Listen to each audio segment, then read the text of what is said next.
What if I told you, one of the greatest stories ever told, is not about war, kings, or empires. It's a story about building something. It's a story hidden in the pages of an ancient text, just waiting to be rediscovered. Imagine for a moment, a vast, unforgiving desert. A nation of people, recently freed from slavery, is wandering. They have no home, no city, no permanent shelter. They are adrift in a sea of sand and uncertainty. Yet in this desolate place, they are about to embark on a project of truly divine proportions. A project that will define them as a people and connect them to the very fabric of the cosmos. This is the story of the Tabernacle. We often think of history in terms of grand monuments, the pyramids of Egypt, the Colosseum of Rome, structures built with immense power and honestly, often immense suffering. But the Tabernacle is different. It was not built by slaves under the whip of a pharaoh. It was built by a community of free people. It was built with willing hands and open hearts. This portable sanctuary was more than just a tent. It was a symbol. It was a physical manifestation of a promise, a beacon of hope in the middle of nowhere. It was a testament to what humanity can achieve when it is united by a common purpose and a shared faith. Have you ever wondered what happens when a community is truly united, when every person from the most skilled artisan to the simplest laborer contributes their best? The story of the Tabernacle is a powerful answer to that question. It's a narrative that unfolds not on a battlefield, but in a bustling creative workshop set up in the heart of the wilderness.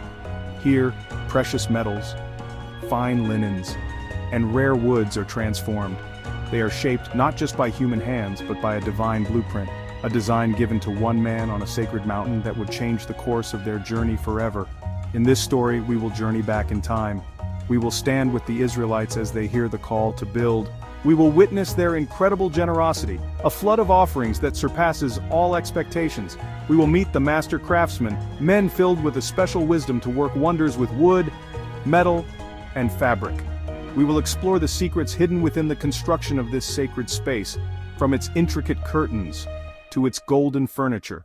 This is more than just an ancient building project. It is a story of community, creativity, and connection to the divine.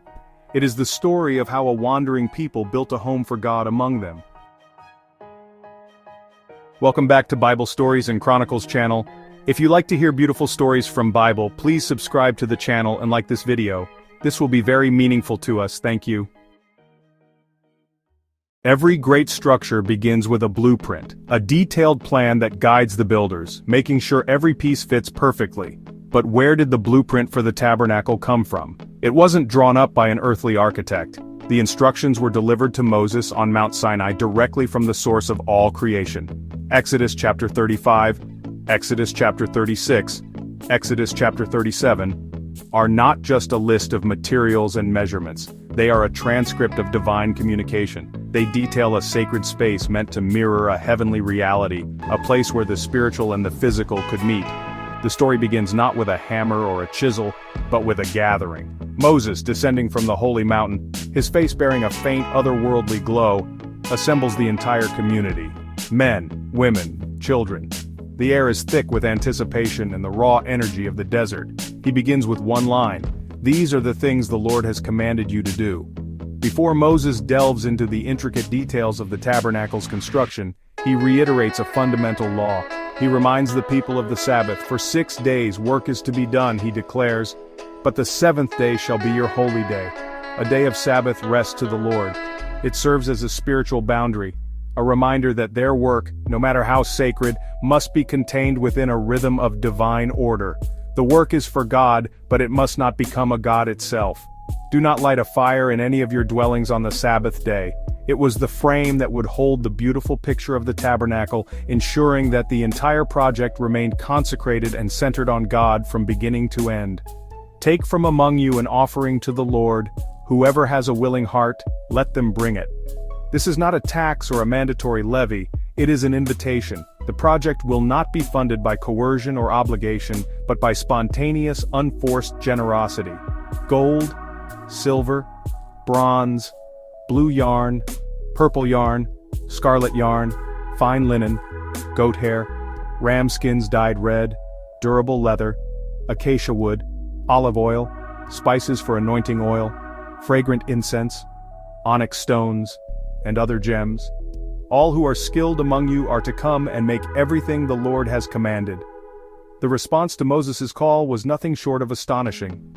It was as if a dam of human generosity had burst, flooding the desert camp with a torrent of treasures. Men and women alike came forward, their arms laden with gifts, brooches, earrings, signet rings, necklaces, all kinds of gold jewelry. They presented their gold as a wave offering to the Lord, a symbolic gesture of lifting their finest possessions up to God before handing them over to the project.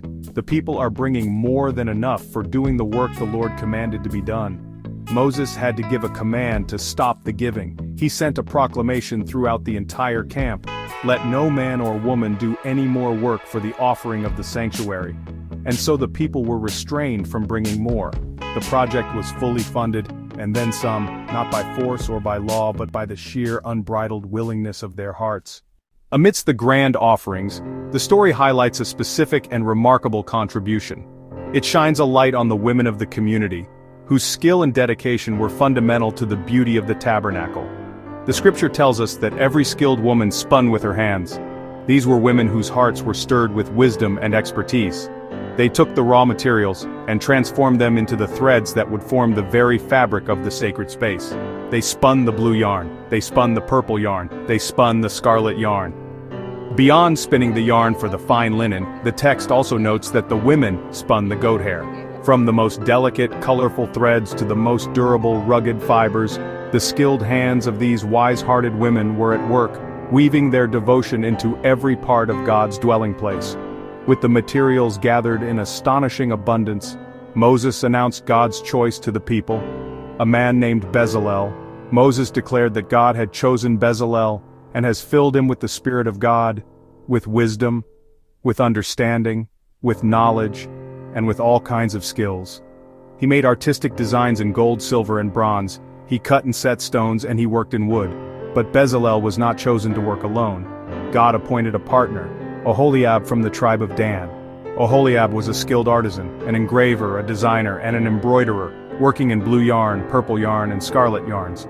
God also gave them the ability to teach. They led and instructed the company of skilled workers whom God had gifted with ability. This created a collaborative, divine workshop where masters passed on spirit-filled wisdom to willing hearts and hands. The first order of business was to create the innermost fabric of the tabernacle itself, the 10 magnificent curtains that would form the interior walls and ceiling. Into this pure white canvas, the weavers were to embroider intricate designs using vibrant yarn. The most stunning feature of these curtains was the design woven into them, figures of cherubim. As one stood inside the completed tabernacle, looking up and around, they would be surrounded by these heavenly figures. It was a powerful visual statement. The 10 curtains were then stitched together into 2 large sets of 5, with a series of 50 loops of blue cloth along the edge of each section. To fasten the 2 large curtains together, the artisans forged 50 clasps of pure gold. These golden clasps would hook through the blue loops, uniting the 2 sections into one single unified tabernacle. The first of these protective layers was a tent made of goat hair. To join them, the artisans crafted 50 clasps of bronze. This outer, functional layer was joined with bronze, a metal associated with strength. On top of the goat hair tent, the workers laid a covering of ram skins dyed a vibrant red, and for the final, outermost layer, they added a covering made of sea cow or dugong hides, a tough, waterproof barrier protecting everything sacred that was housed inside. This framework was to be built from acacia wood, into a series of upright boards or frames. Each frame was meticulously overlaid with pure gold. To ensure the structure was stable, the artisans created solid silver bases for the frames to stand in. The entire golden structure, representing God's glory, literally stood upon a foundation of silver, representing the redeemed people of Israel. To hold the upright frames together, the craftsmen fashioned long poles. This system of interlocking frames, silver bases, and golden bars created a structure that was both incredibly strong and entirely portable. After constructing the main walls, the craftsmen turned their attention to one of the most mysterious elements, the Great Veil. The veil hung between the 2 main rooms. It was a visual symbol of separation between a holy God and sinful humanity. Only one person, the high priest, was ever allowed to pass through, and only on one day of the year, the Day of Atonement. To hang this massive curtain, the workers constructed 4 pillars. These pillars sat in bases of solid gold. Finally, the craftsmen made a second curtain, the entrance screen for the tent. This entrance screen was hung on 5 pillars overlaid with gold, which stood in 5 bases of bronze. At the very heart of the tabernacle project lay its most sacred object, the Ark of the Covenant. Once the wooden chest was constructed, Bezalel undertook the meticulous process of overlaying it with pure gold. He covered it both inside and out. These poles were for carrying the ark. The instructions were clear. The poles were to remain in the rings permanently. The crowning glory of the ark was its lid, the mercy seat. Hammered from the very same piece of metal were 2 magnificent cherubim. It was in this space, between the 2 cherubim, that God promised to meet with Moses. Bezalel and his team of artisans began work on the next piece of holy furniture, the table for the bread of the presence. It was destined to hold 12 loaves of bread, representing the 12 tribes of Israel, perpetually set out before the Lord.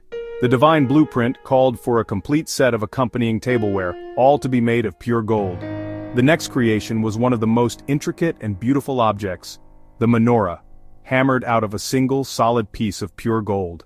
The design of the lampstand was organic and delicate, based on the form of an almond tree, adorned with cups shaped like almond flowers, complete with buds and blossoms. These 7 lamps were to be filled with pure olive oil and kept burning continually, ensuring that the holy place was never in darkness. Finally, Bezalel constructed the altar of incense. This altar was to be placed in the holy place, directly in front of the great veil that separated the most holy place. Upon this altar, a special, fragrant incense would be burned every morning and every evening, creating a sweet-smelling aroma that would fill the sanctuary and rise up as a prayer before God.